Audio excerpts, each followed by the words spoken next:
Gravar essa aula porque hoje à noite nós vamos ter o debate no seminário IBAD, aqui na nossa igreja, no núcleo Itaim Paulista, né, o Instituto Bíblico das Assembleias de Deus. E eu gravei a primeira parte da nossa aula e agora eu quero passar para vocês a segunda parte. Deixa eu recapitular o que nós já vimos aqui. Voltando, nós vimos que sobre a inspiração das Escrituras Sagradas, nós vimos algo interessante. Deixa eu voltar aqui os slides para a gente rememorar o que já foi falado, né? E eu coloco já no grupo de WhatsApp para vocês. O primeiro vídeo que eu mandei semana passada, que está adiantando a nossa terceira aula, porque hoje nós vamos fazer um pequeno debate e aí já vamos para a quarta aula. Tudo bem? Então, nós falamos no vídeo que eu gravei de 15 minutos, 16, 17 minutos, que existem as teorias sobre a inspiração. Nós temos as teorias dedutivas. Alguns estudiosos dizem que defendem essa teoria que as escrituras foram inspiradas de forma dedutiva. Eles acreditam, como eu falei, que jamais eles defendem um princípio que a Bíblia é a palavra de Deus e pronto, e que, portanto, qualquer teoria, porque existem outras escolas, outras teorias que tentam tirar a inspiração da Bíblia, da sua autoridade, como palavra de Deus, ela deve ser deixada de lado. Então, já gravei esse primeiro aspecto das teorias dedutivas, ou seja, a Bíblia é a palavra de Deus e ela é inspirada e pronto, e qualquer doutrina que surgir que diga o contrário deve ser rejeitada. Nós temos a segunda teoria, que é a teoria indutiva, ou teorias indutivas, estão no plural. Por quê? Elas vão dizer que, de fato, os livros da Bíblia, né, têm suas diferenças. Eles têm ênfase no vocabulário. Quando você faz uma exegese, você vai ver algumas palavras que os escritores deixaram. Elas dão ênfase, um verbo, um substantivo está sendo muito enfático, ou seja, ele estava querendo dizer alguma coisa. Porém, essa teoria ela busca criar o quê? Ela busca dar a ideia de que os autores não ficaram presos, Deus não robotizou, Deus não abduziu a mente desses homens e eles não tiveram liberdade para escrever. Diferente da dedutiva, que diz que Deus fez e pronto, e o homem não teve participação alguma, as teorias indutivas, elas acreditam sim que Deus inspirou, mas que Deus deu liberdade para que o homem colocasse o texto conforme a sua cultura. Tá? Então, os autores humanos participaram, colocando estilos de escrita, literatura profética, poética e tudo mais. Então, nós estamos aí em teologia sistemática, estamos estudando as escrituras, que é o primeiro critério, né? O segundo ponto, né?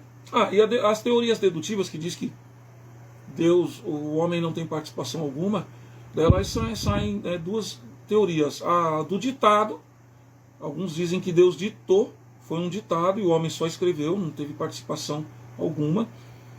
E a outra teoria, que sai da dedutiva, ela ensina que a inspiração, a outra teoria é a inspiração verbal e plenária. Diz que Deus inspirou os autores e utilizou seus estilos e personalidade. A indutiva, ela cria duas teorias. Quais são? A primeira é a dinâmica, afirma que Deus inspirou as ideias, o conteúdo teológico dos livros da Bíblia, mas não inspirou cada palavra individual que eles contêm. Ou seja, que Deus inspirou as ideias, vieram de Deus.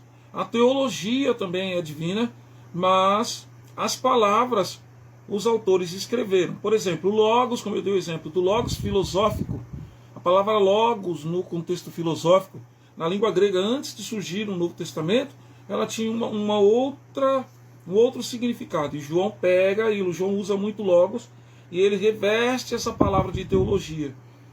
Então eles acreditam que Deus sim inspirou, que Deus deu o conteúdo teológico, só que ele deu liberdade para que os homens escolhessem palavras, os autores escolhessem as palavras. E a outra também é a inspiração parcial, que sai dessa teoria indutiva. E aqui afirma que Deus e os autores, eles escreveram sua mensagem, mas não impediu, tá? Os autores escreveram afirmando que Deus inspirou os autores, mas não impediu que eles incluíssem também nos textos seus próprios pensamentos, mensagens e noções. Tem também a inspiração neo-ortodoxa, tá? Que vai dizer que os livros da Bíblia podem ou não ter sido escritos sob orientação divina, né? Tudo bem? O que eu quero falar aqui rapidamente? Hoje a gente vai conversar no debate, e quero ver vocês conversando em sala, daqui a pouco eu coloco no WhatsApp, que existe um debate, não apenas a respeito de como a inspiração dos livros da Bíblia se deu, mas também existe uma discussão sobre que textos foram de fato inspirados pelo Espírito Santo e merecem ser contados entre os livros da Bíblia. Então, existiram muitas discussões. Nós vamos ver isso em introdução à Bíblia, tá? Os livros do Antigo Testamento foram escritos há séculos, tá? O cânone do Novo Testamento foi fixado antes do Antigo Testamento, num processo que levou quase 3 séculos, tá? Então, é uma coisa que a gente vai ver mais em introdução à Bíblia. Mas o que eu quero trabalhar aqui? Que os colecionadores, aqueles que escolheram os livros, eles produziram aí 3 critérios, que para que um livro pudesse ser inspirado por Deus, eles tinham 3 critérios. Primeiro, a apostolicidade. Segundo, a coerência e o uso. É um pouco diferente daquilo que Norman Geisler, tá, e o Nix, eles falam no livro dele, que eu uso como base. O livro está por aqui. Aqui, o livro Introdução à Bíblia. Ó. Nós temos aqui, tá, a Escola Bíblica Dominical da CPAD, trabalhou esse tema com o pastor aí, Douglas Batista, um tema relevante sobre a supremacia das Escrituras, a inspirada, inerrante e infalível Palavra de Deus. E o Norman Geisler, ele vai trazer também, que é Introdução Bíblica, como a Bíblia chegou até nós. Aqui tem também alguma metodologia diferente. Tudo bem? Então, quando nós observamos aqui esses critérios, tem o uso também. Então, a apostolicidade significa que para que o livro pudesse ser aceito, ele teria que ter uma origem apostólica. Ele tinha que ter coerência com os outros livros da Bíblia na sua doutrina. E também se esse livro ele foi utilizado pelos primeiros cristãos. Tudo bem? Caminhando aqui, a gente fala um pouco nessa terceira aula sobre a autoridade das Escrituras, que é o tema que eu coloquei aí. Por exemplo, assim, nós temos 3 conceitos que estão relacionados, que eles vão evidenciar que a Bíblia ela tem autoridade, que as Escrituras têm autoridade. Primeiro, a inerrância. A inerrância, que o Douglas Batista fala muito, aqui também, Norman Geisler, né? Nós estamos com a apostila do IBAD, a minha está por aqui, tá bom? Daqui a pouco, e esse está aqui, também está tratando desse tema, tá bom? De teologia sistemática. Para que nós possamos entender a autoridade da Bíblia, nós temos que conhecer o que é inerrância. Então, quando são atribuídos aos livros da Bíblia a inerrância, ela significa que os manuscritos, o que é manuscritos? É escrito à mão. Os manuscritos originais da Escritura, eles não contêm erro de fato. Então, seja em seus relatos históricos, seja em suas declarações teológicas, ou em qualquer aspecto do texto.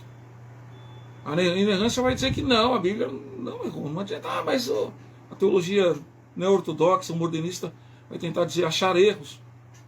Mas a Escritura, ela tem autoridade porque ela é inerrante nesses aspectos. Outro aspecto importante, outra abordagem importante para que nós possamos conhecer a autoridade das Escrituras Sagradas é a infalibilidade. O que é a infalibilidade das Escrituras? É a ideia de que a Bíblia é teologicamente confiável. Teologia, o que Deus está ensinando ali é confiável. E também que a Bíblia contém em suas páginas as palavras de Deus, que levam, que norteiam, que conduz as pessoas à salvação e que transformam vidas e que oferecem esperança eterna. Talvez você está hoje me assistindo e se você puder fazer uma anamnese, uma recordação de quem você foi no passado, a infalibilidade das Escrituras Sagradas dizem que ela é autoridade na sua vida, porque ela transformou você. E por fim, a suficiência, tá? Que é a ideia tal como expressada pelas primeiras palavras de confissão de fé da igreja dos Batistas de Londres, né, de 1689, de que a Sagrada Escritura é a única regra suficiente, certa e infalível de conhecimento para a salvação, de fé e de obediência. Amém, queridos? Então, os protestantes afirmam a suficiência da Bíblia, afirmando que doutrinas não devem ser derivadas de qualquer outra fonte. Não posso tirar uma doutrina cristã da minha cabeça. Tem que ser da Bíblia. E que nenhum outro texto pode servir como base dos ensinos cristãos, apenas os textos bíblicos. E tudo o que cremos em relação a Deus e a sua obra e seu plano para o mundo precisa vir somente das Escrituras. Tudo bem? A nossa quarta aula, nós vamos falar sobre definições da divindade. Hoje à noite, depois desse debate sobre a autoridade das Escrituras, aí nós vamos cair na quarta aula. Tudo bem? Então, assistam o vídeo, estudem da página 37 a 47 da nossa apostila. Tá ok? E eu te vejo mais tarde. Beijo no coração. Graça e paz do Senhor Jesus.